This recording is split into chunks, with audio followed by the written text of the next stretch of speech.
지금 이 순간 우리는 인류 역사상 가장 위험하면서도 동시에 가장 흥미진진한 기로에 서 있습니다. 수백만 년 동안 생물학적 진화의 정점에 올랐던 인간이 이제 스스로보다 더 뛰어난 무언가를 만들어내려 하고 있죠. 그것이 축복이 될지 재앙이 될지는 아무도 모릅니다. 다만 한 가지 확실한 건 되돌릴 수 없는 변화가 이미 시작됐다는 사실입니다. 오늘은 바로 그 이야기를 해볼까 합니다.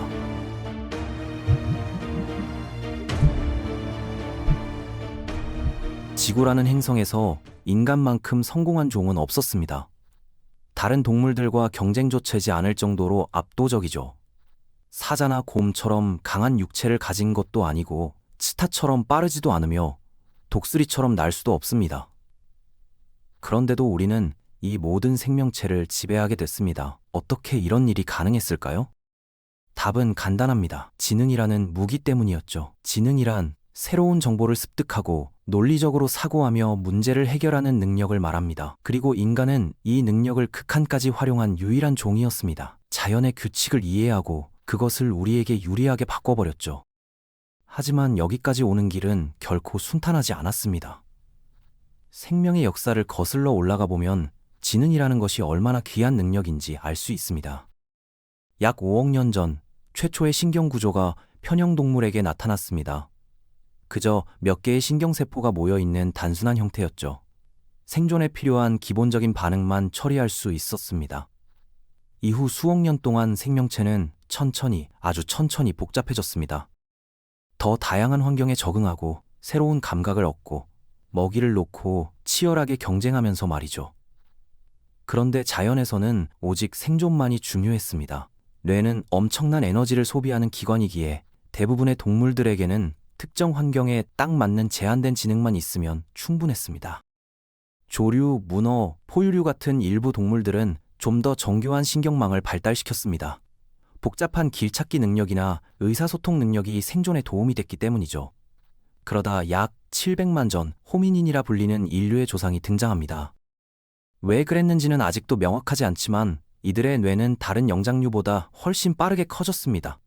그리고 200만 년 전 호모 에렉투스가 나타났을 때 뭔가 근본적으로 달라졌습니다. 이들은 세상을 단순히 살아남아야 할 장소로 보지 않았습니다. 이해하고 변화시킬 수 있는 대상으로 바라봤죠. 불을 다루는 법을 배웠고 도구를 만들었으며 최초의 문화를 창조했습니다. 그리고 약 25년 전 우리 호모 사피엔스가 등장했습니다. 더욱 크고 복잡한 뇌를 가진 채로 말입니다. 이 뇌 덕분에 우리는 대규모 집단을 이루고 추상적인 개념을 소통할 수 있게 됐습니다. 우리는 지능을 사용해서 삶을 개선했습니다. 왜? 라는 질문을 던지기 시작했고 어떻게? 를 탐구했습니다. 발견할 때마다 새로운 질문이 생겨났고 계속해서 앞으로 나아갔습니다. 유전자로 전달하는 진화보다 훨씬 빠른 속도로 지식을 축적하고 보존했죠. 처음에는 느렸습니다. 하지만 점점 가속이 붙었습니다. 농업이 시작됐고 문자가 발명됐으며 의학과 천문학, 철학이 폭발적으로 발전했습니다. 200년 전 과학혁명이 일어나면서 우리는 세상을 이해하는 속도가 더욱 빨라졌습니다. 35년 전 인터넷 시대가 열렸고 이제 우리는 완전히 인간의 필요에 맞춰진 세상에 살고 있습니다. 우리가 만들고 우리를 위해 존재하는 세상이죠. 이 모든 것이 얼마나 최근의 일인지, 여기까지 오는 게 얼마나 어려웠는지 우리는 잊어버립니다. 지능이라는 사다리를 한 단계씩 올라가는데 얼마나 긴 시간이 걸렸는지 말입니다. 하지만 일단 꼭대기에 오르고 나자 순식간에 지구 최강자가 됐습니다. 그런데 지금 우리는 이 모든 걸 뒤흔들 무언가를 만들고 있습니다. 우리에게 힘을 준 바로 그 능력, 지능을 우리보다 더 잘 수행할 수 있는 기계를 만들고 있죠. 인류의 마지막 발명품이 될 수도 있는 것, 바로 인공지능입니다. 인공지능은 컴퓨터가 정신적 작업을 수행하도록 만든 소프트웨어입니다. 신경세포 대신 실리콘을 사용해서 문제를 해결하는 코드죠. 초기의 인공지능은 정말 단순했습니다. 종이에 적힌 몇 줄의 코드, 개념을 증명하기 위한 실험에 불과했습니다. 1960년대가 되어서야 우리가 인식할 만한 형태의 AI가 등장하기 시작했습니다. 1964년에는 대화형 프로그램이 1965년에는 분자 분류 프로그램이 만들어졌죠. 느리고 전문화된 시스템이었고 전문가들만 사용할 수 있었습니다. 이들의 지능은 극도로 제한적이었습니다. 통제된 환경에서 단 하나의 작업만 수행할 수 있었죠. 10억 년 전 편형 동물이 최소한의 정신 활동만 했던 것처럼 말입니다. AI 연구는 여러 차례 중단됐습니다. 연구자들이 기술의 가능성에 대한 희망을 잃었기 때문이죠. 그런데 생물이 새로운 환경에서 새로운 기회를 찾듯이 AI를 둘러싼 세상이 변했습니다. 1950년부터 2000년 사이 컴퓨터의 처리 속도는 10억 배 빨라졌습니다. 프로그래밍은 더 쉬워졌고 널리 보급됐습니다. 1972년 AI가 방 안을 돌아다닐 수 있게 됐습니다. 1989년에는 손으로 쓴 숫자를 읽을 수 있게 됐죠. 하지만 여전히 멋진 도구에 불과했고 인간과는 비교도 안 됐습니다. 그러다 1997년 한 AI가 체스 세계 챔피언을 이기면서 세상을 충격에 빠뜨렸습니다.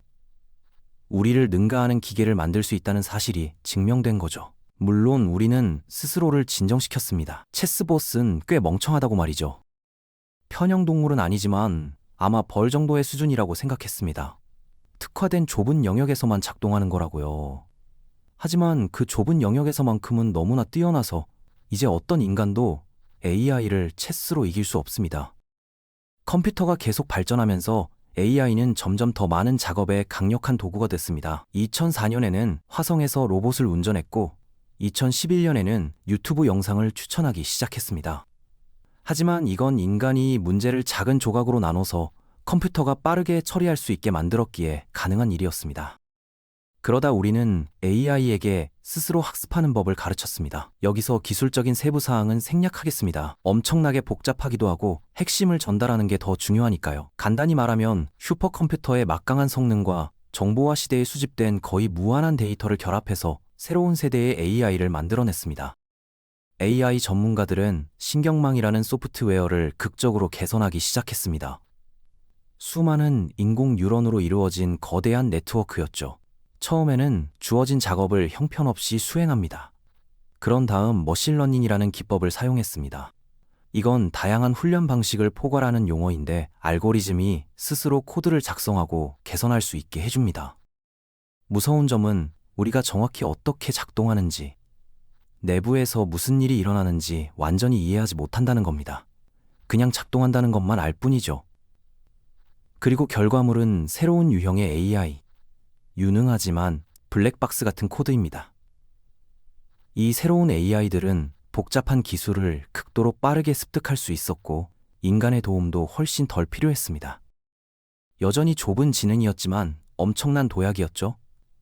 2014년 페이스북 AI는 얼굴을 98%의 정확도로 식별할 수 있게 됐습니다. 2016년에는 한 AI가 엄청나게 복잡한 게임인 바둑에서 최고의 인간 기사를 이겼습니다. 2018년 자기학습 AI가 단 4시간 만에 체스를 배웠습니다. 자기 자신과 대국하면서 말이죠. 그리고 나서 최고의 전문 체스 프로그램을 격파했습니다. 그 이후로 머신러닝은 텍스트 이해, 이미지 처리, 시험 문제 풀이 등 다양한 분야에 적용됐습니다. 이런 AI 중 많은 것들이 훈련받은 특정 작업에서는 이미 인간보다 뛰어납니다. 그런데도 여전히 단순한 도구에 불과했죠. 대부분의 사람들에게 AI는 그렇게 대단해 보이지 않았습니다. 그러다 챗GPT라는 챗봇이 등장했습니다. 여기에 투입된 노력은 상상을 초월합니다. 인터넷에 있는 거의 모든 글을 학습해서 언어를 다루는 법을 배웠습니다. 이제 대부분의 사람보다 언어를 더 잘 다루죠. 요약하고 번역하고 수학 문제도 어느 정도 해결합니다. 불과 몇 년 전에 다른 시스템들보다 훨씬 광범위합니다. 특정 벤치마크 하나를 압도하는 게 아니라 모든 벤치마크를 동시에 처리하죠. 수많은 거대 기술 기업들이 수십억 달러를 쏟아부어 강력한 경쟁 제품을 만들고 있습니다. AI는 이미 고객 서비스, 금융, 의료, 마케팅, 카피라이팅, 창작 분야 등을 변화시키고 있습니다. AI가 생성한 콘텐츠는 이미 소셜미디어, 유튜브, 뉴스 웹사이트를 장악했습니다. 다가오는 선거들은 선전과 허위 정보로 넘쳐날 것으로 예상됩니다. 모든 곳에 AI를 도입하는 것이 얼마나 좋은 일인지 나쁜 일인지 아무도 확신하지 못합니다. 변화는 무섭습니다. 승자와 패자가 있을 것입니다. 지금 정부와 기업이 직면한 가장 큰 질문 중 하나는 AI가 강화된 경제로의 전환을 어떻게 관리할 것인가입니다. 하지만 이 모든 잠재적 이득과 위험은 오늘날 AI의 결과일 뿐입니다. 챗GPT의 지능은 중대한 진전이지만 여전히 좁은 지능입니다. 몇 초 만에 훌륭한 에세이를 작성할 수 있지만 자신이 무엇을 쓰고 있는지 이해하지는 못합니다. 그런데 만약 AI가 더 이상 좁지 않게 된다면 어떻게 될까요? 인간을 현재의 AI와 다르게 만드는 것은 범용지능입니다. 인간은 이론적으로 모든 지식을 흡수하고 모든 문제에 착수할 수 있습니다.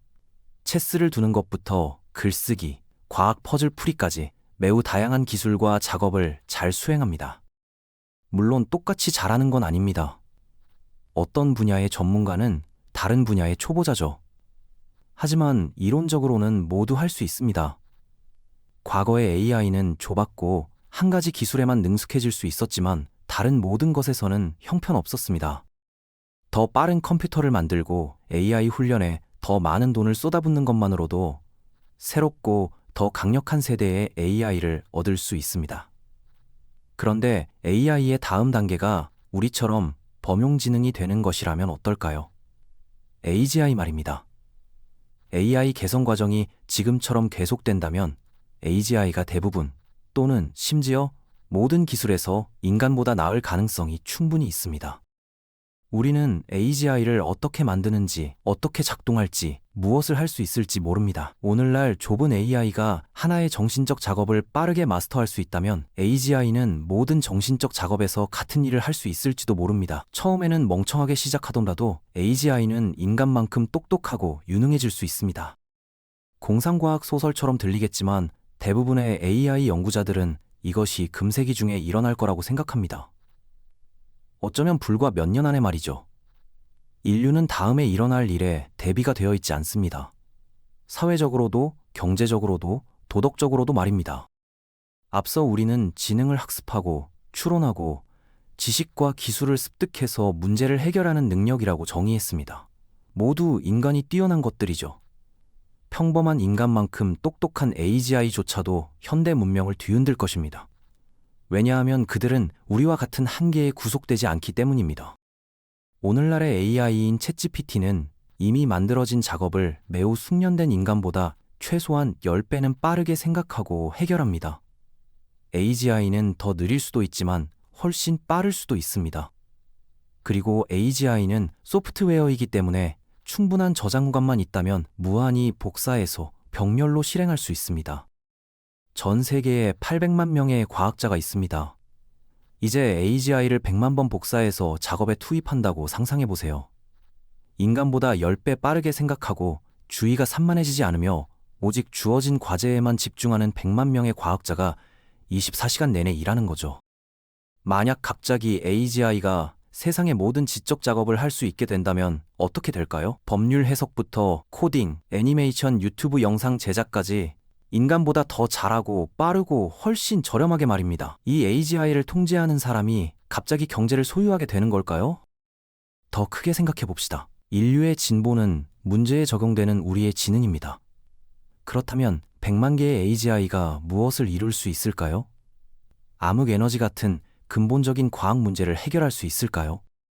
무한한 에너지를 주는 새로운 기술을 발명하고 기후변화를 해결하고 노화와 암을 치료할 수 있을까요? 하지만 슬프게도 인간은 모두의 이익을 위해서만 지능을 적용하지 않습니다. AGI가 드론을 조종하거나 전쟁에서 방아쇠를 당기는 임무를 맡는다면 어떻게 될까요? 녹색 눈을 가진 사람만 죽이는 바이러스를 만들어내거나 사람들이 화면 앞에서 굶어 죽을 정도로 중독성 있는 가장 수익성 높은 소셜미디어를 만들라는 명령을 받는다면요? AGI의 창조는 불을 길들이거나 전기를 발견한 것만큼이나 중대한 사건이 될 수 있습니다. 그리고 누가 발명하든 그에게 똑같이 막강한 힘을 줄 것입니다. 하지만 이제 한 걸음 더 나아가 봅시다. AGI의 잠재력이 여기서 멈추지 않는다면 어떻게 될까요? 지능과 지식은 서로를 구축하고 가속화합니다. 하지만 인간은 생물학과 진화에 의해 제한됩니다. 적절한 하드웨어를 진화시킨 후 우리의 소프트웨어는 진화를 압도적으로 앞질렀고 순식간에 이 행성을 지배했습니다. 그런데 우리의 소프트웨어는 그때 이후로 크게 변하지 않았습니다. 그래서 우리는 비만에 시달리고 단기 이익을 위해 기후를 파괴하는 겁니다. AGI는 컴퓨터의 소프트웨어이기 때문에 AI 연구를 수행할 만큼 똑똑해지면 AI 발전 속도가 크게 빨라질 것입니다. 그 결과 인간의 개입 없이도 AI 연구를 더 잘하는 더 나은 AI가 탄생하게 됩니다. AI가 스스로를 직접 개선하는 방법을 배울 수 있다면 이 피드백 루프는 믿을 수 없을 만큼 빠를 수 있습니다. 일부 전문가들은 이런 일이 일어날까봐 두려워합니다. 최초의 자가 개선 AGI가 작동을 시작한 후 몇 달 또는 몇 년 안에 말이죠. 실제로는 수십 년이 걸릴 수도 있습니다. 우리는 단순히 모릅니다. 이건 모두 추측일 뿐입니다. 하지만 이런 지능 폭발은 진정한 초지능 존재로 이어질 수 있습니다. 우리는 그런 존재가 어떻게 생겼을지, 그 동기나 목표가 무엇일지, 그 내면 세계에서 무슨 일이 벌어질지 모릅니다. 초지능에게 우리는 다람쥐가 우리에게 그런 것처럼 우스울 정도로 멍청할 수 있습니다. 그것의 사고방식을 이해조차 할 수 없을지도 모릅니다. 이 가상의 시나리오가 많은 사람들의 잠을 설치게 합니다. 인류는 다른 모든 동물보다 똑똑해진 유일한 사례입니다. 그리고 우리는 덜 지능적이라고 여기는 존재들에게 친절하지 않았습니다. AGI는 인류의 마지막 발명품이 될 수 있습니다. 가장 지능적이고 따라서 지구상에서 가장 강력한 존재가 될 가능성이 있습니다. 상자 안의 신이 되어 그 힘을 행사해 인간에게 상상할 수 없는 부와 행복을 가져다주고 우리의 미래를 보장할 수도 있습니다. 아니면 문명을 전복시키고 우리의 종말을 가져올 수도 있습니다. 인류는 그것을 막을 방법을 찾지 못할 겁니다. 이런 잠재적 미래 중 일부는 앞으로 더 많은 영상에서 다루겠습니다. 하지만 지금은 여기서 마무리하겠습니다. 우리가 확실히 아는 단 한 가지는 지금 이 순간 세계에서 가장 크고 부유한 기업들이 점점 더 강력한 AI를 만들기 위해 경쟁하고 있다는 것입니다. 우리의 미래가 무엇이든 우리는 그것을 향해 달려가고 있습니다.